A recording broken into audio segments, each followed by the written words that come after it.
How President Zelensky has changed after 17 months of war.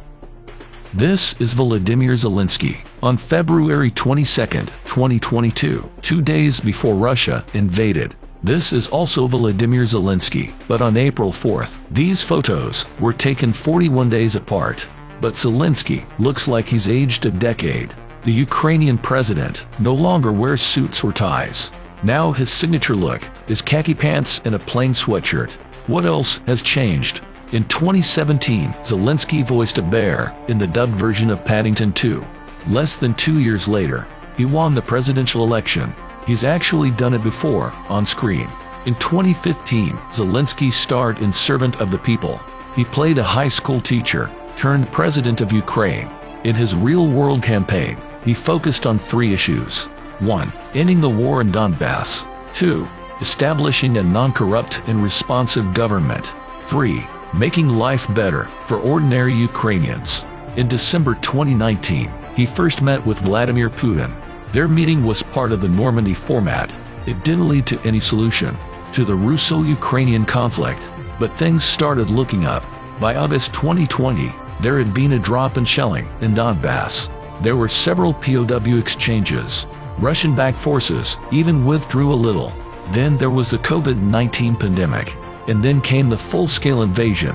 On February 24, 2022, Russian troops started advancing toward Kiev. The U.S. offered to evacuate Zelensky and his family.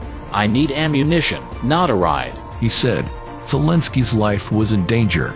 Russia marked him as target number 1. His family was target number 2. His wife and children were evacuated from Kiev. Zelensky went 2 months without seeing them.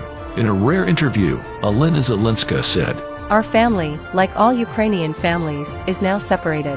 Zelensky had time for work and sleep. That's it. He moved to a modest Spartan room within his office.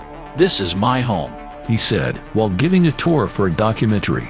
The small room has everything Zelensky needs: a bed, a sink, and a closet. Inside the closet, there are a bunch of khaki clothes. But there are also some suits. Zelensky is saving them for when the war is over. Zelensky also showed the journalist the back room.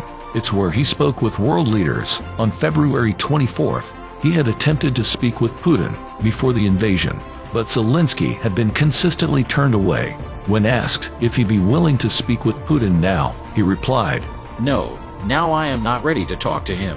Zelensky also discussed his choice to remain in Ukraine. He didn't think about himself or what might happen to him. He was more concerned about the fallout of his departure. "Again, this isn't about bravery," Zelensky insisted. Journalist Dmytro Komarov remarked on the president's appearance. He pointed to his eyes, filled with sadness. "I can't give orders to my eyes. It is what it is," Zelensky said. Chances are it was the stress that left him looking like this. It's a well-known fact that stress can affect health. Just look at all the presidents who leave office looking much older and much more tired.